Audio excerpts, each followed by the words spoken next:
Hello everybody. This week in the news, it's only been a couple of days since my last news update, so there hasn't been much happening. But what did happen was pretty major. We got a big update last night, and so I think this video is just going to be about that. So let's have a big in-depth look at what changed everything last night. In general, we had a fixed bug in targeting that was causing Left Dragon to select targets incorrectly. Good. Bug in targeting, allowing users to deselect all targets using the select next feature functionally. Alright. Fix the bug with human, female, sword, and pistol animations. Huh, I didn't notice that. But I guess since it wasn't, like, stopping us from doing damage, it didn't really matter. I didn't notice. Fix the bug that was causing quickness to get stuck on players and enemies indefinitely. I saw that! I knew exactly when that happened. It's in one of my new castings. That shouldn't have happened. That ranger had... I knew that ranger had quickness way too long. He's a dick. Alright, next up. Fix the Mystic Forward recipe for Melandru's gaze that was rewarding the Mystic staff instead. Alright. Fix the potential bug with skill challenge conversations not closing for all parties speaking with NPCs. Fix the bug with Weaponsmith Destroyer recipes, whatever. Fix Mystic Forge recipes. Oh my god, where's PvP stuff? Mystic Forge. Fix the bug with Rune of Divinity that was causing it to do 50% more critical damage than listed. I'll be right back. Ooh. Well, that'd be my warrior. I think so. Removed laughing audio from crafting stations in Divinity's Reach. Raise the maximum karma limit. Good. I noticed a lot of people were having trouble with that when they were farming for the legendaries because it's capped at 1 million. Superior Rune of the Adventurer was now set up to give 50% of endurance on heal. That could be interesting. I know a lot of tank mobility people will like that, like point defense engineers and point defense mesmers. The character select screen now reflects hidden armor choices. Thank you. I had this stupid hood on my Necromancer that when you get from all your story quests, but it had the best stats, and I didn't really care, so I hit it, and it was bugging me every time I logged in just to see that, because I was like, I don't like you. You suck. Updated Rune of Earth and Rune of the Grove to have 25% chance to grant 4 seconds of protection and 30-second recharge for superior runes with 45-second recharge for major runes. We relaxed our anti-exploiting system for loot and events. Why? That's becoming more and more rampant. They're going underground apparently now, or underwater, to avoid the gaze of people and being reported. So I don't know what they're gonna do about that. They need to actually step that up in some other way, I guess. We've updated the camera to reduce the amount of camera smoothing currently in the game in order to lower the frequency of related bugs. We're still looking into other camera issues, but we decided to make this quick change because it greatly improved the gameplay experience. Events, fixed bug, fixed bug, fixed bug. Okay. Dungeons, closed map exploits, Alright, let's look at World vs. World. This is actually interesting, at least. The northernmost keep in all homelands has had its collision adjusted on the inner western gate. Numerous items have been disabled for use in World vs. World to prevent exploits and imbalances. This includes the experimental teleportation gun, Ettengunk, Drake eggs, seed turrets, and boar. Whoa. I didn't know you could actually get those in World v. World. That's crazy. Yeah, that could be a huge problem. Fixed World v. World Orb of Power duplication on player disconnect. Alright, that sucked. Alright, profession. Attributes gained from traits now apply to the down state. You mean they didn't? That's silly. But we'll see if that actually changes anything. I haven't gotten to play much since then. Elementalist. Glyph of Renewal. This skill will now revive downed allies only, but not dead ones. That's good. I think when we figured that out, we were like, whoa, wait a second. That shouldn't happen. Ever. That would completely ruin PvP. Signets of Earth, Fire, and Water. These signets have been updated to not fire at targets behind the player. Alright. Signet of Fire. This skill is now able to hit targets at its indicated range. Okay, yeah. I'm guessing it was a bit short. That's always good. Signet of Air. This skill now displays a hovering signet effect already used when activated. Good. Signets always need that effect to happen when there's being activated. Just so you know that it goes off, because not enough skills do that. Especially when you're in a battle and something gets interrupted or something, you need to know that it did not go off properly. Whirlpool. This skill's damage has been decreased by 33%. That's probably for the best. I accidentally saw that yesterday in a pub match. I was in Capricorn map.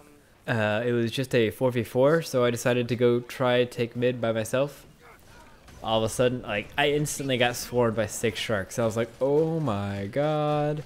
And so I popped my elite, but I hadn't changed anything for underwater skills, so I had never actually seen it before. And then all of a sudden the sharks just melted. I killed 6 sharks in about 3 seconds. It was hilarious. I was just, oh, is that all I have to do? Okay. Capture the point.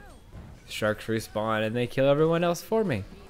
So yeah, it probably needs a nerf, just because we haven't started, like, this is the beginning of us looking into underwater skills. So that's going to be a common thing for a while. Grenade kit. Grenade skills now have the same cast time underwater as they do on land. Same thing. Changes made to make sure the underwater is balanced. This isn't really for PvP, obviously, because no one cares about underwater PvP. It's not tournament, it's not competitive. If it is going to happen, it's going to be a long time from now. And they'll have to announce it first. They better. I don't want that sprung up in a tournament and just completely lose because of that. Because that's going to take a while to look at, and it's going to take a while to balance. Alright. Explosives trait, Grenadier. This trait now gives a bonus to underwater grenade skills. Big ol' bomb. This skill has been updated to be a blast finisher. Wasn't it already? Because I remember using that for other things. If that wasn't working right good, they needed to fix that, but I was pretty sure it was before. Because yeah, you can use that in really cool synergies with Elementalist and Thief to blind every opponent around you, make your team invisible at the same time, or use it with Healing Rain to give a big healing blast to everybody. Especially if you're traded to have bombs heal on effect, it just gives that huge burst of heal to your entire team. Guardian. We are moving towards retaliation being more of a counter to taking many hits rather than a general boon to keep up all the time. We want to improve the combo finisher of the Guardian, so we reorganize the Guardian's greatsword skills through the following. Skill 2. Whirling Wrath. Skill 3 is now Leap of Faith, and Skill 4 is Symbol of Wrath. Now, I haven't played Guardian since beta, so yay for me. That means I won't be really confused when I go to playing it. Like everyone else was last night, they were just like, my skills. Where are my skills? Updated Bane Signet and Signet of Wrath, so they cannot be fired at targets behind the player. Apparently this is a big deal to Arena.net, not being able to fire at targets behind with some abilities. I guess that makes sense, but I don't know, that's a hard thing to really balance out completely. Just the way the game's built. It's not like Smite where everything is in a line or a skill shot. Updated Signet of Judgment to apply 3 seconds of retaliation upon activation with or without traits. Decrease the activation time of Signet of Judgment. Alright, even bigger buff. I guess they want people to use that one. Mesmer. Signet of Domination can no longer be cast on targets behind the Mesmer. Alright. Still trying to fix that, I guess. Added a much faster breakout for Mesmer underwater mantras. More balances for underwater. Still working on that. Phantasma Warlock. Or they should be saying Illusionary Warlock. Increased recharge to 20 seconds from 18 seconds. Chaos Armor. Decreased recharge to 35 seconds from 40 seconds. Chaos Storm. Actually, this is a decreased recharge again to 35 seconds from 40 seconds. So there's a bit of a buff for staff. There's a bit of buff for conditioned staff Mesmer. So look at that. It's actually really good for any point defending Mesmers. Phantasmal Duelist. increased recharge to 20 seconds from 15 seconds. And then Phantasmal Swordsman increased recharge to 18 seconds from 15 seconds. So they're trying to get rid of the Mesmer's consistency of being able to get out so many phantasms at the same time to do tons of damage and constantly be able to build up their mind shatters. And actually, this works out better because now they line up better with mind shatter, so that by the time they get all their phantasms back out, it'll be with the cooldown of mind shatter and they won't have to rely on using something else that doesn't fit with their build. Like when I was doing Condition Tank Mesmer for a team, I would use my Confusion Shatter to do crazy amounts of damage to my opponents, and then I'd get out 2 more phantasms and I'd have to wait like 8 seconds to be able to use my Confusion Shatter, and sometimes I'd be trying to finish someone off before they were able to get their heal back up, and I'd end up using Mind Shatter, but I wasn't spec'd for power, so it didn't do any damage at all, and it was just kind of a stupid thing for me to do. This will help it line up better so that your abilities sync more. But it is technically a nerf to Mesmer's using phantasms for damage, especially sword pistol or sword power Mesmers. Necromancer updated Chillblains to properly function with Greater Mark's trait. Signet of Spite can now be cast while on the move. Good. This is really annoying in PvE. I don't really think it's that viable in PvP just because it doesn't stack anything that you really care about besides weakness. And it's not even for that long. So I guess that's good, but it doesn't really matter to me in PvP. And there's so many other things you need to fix with Necromancer. Just give it a full look at it. I know it's coming. I know they're going to work on it, but still taking too long. Ranger. Crossfire. Increased casting time by 40 milliseconds. This was done to fix some glitches in the animation that caused problems with the skill. Oh, I didn't know that. Removed the broken audio that played with natural healing whenever pets were in combat. I did not know that happened. And again, I didn't use natural healing. Pistol Whip. Reduced damage by 15%. Ooh, this is gonna be controversial. All those thieves saying they don't need that nerf, but I don't know. I think that makes it a bit more even because, like, that's not the part that people would really complain about if they had nerfed it a different way. If they had taken out that stun, thieves would be pissed. Reducing the damage by 15% still gives you that stun and still gives you that moment for damage. And with the cooldown it has, it really doesn't change how you fight. You're still going to be going burst damage, get out, wait, burst damage, get out. It might take you a bit longer for each target, but it doesn't mess up your rotation, and it does not mess up any chance that you have to take down your opponent as easy as it was before. It just might take a few seconds longer, so just don't mess up.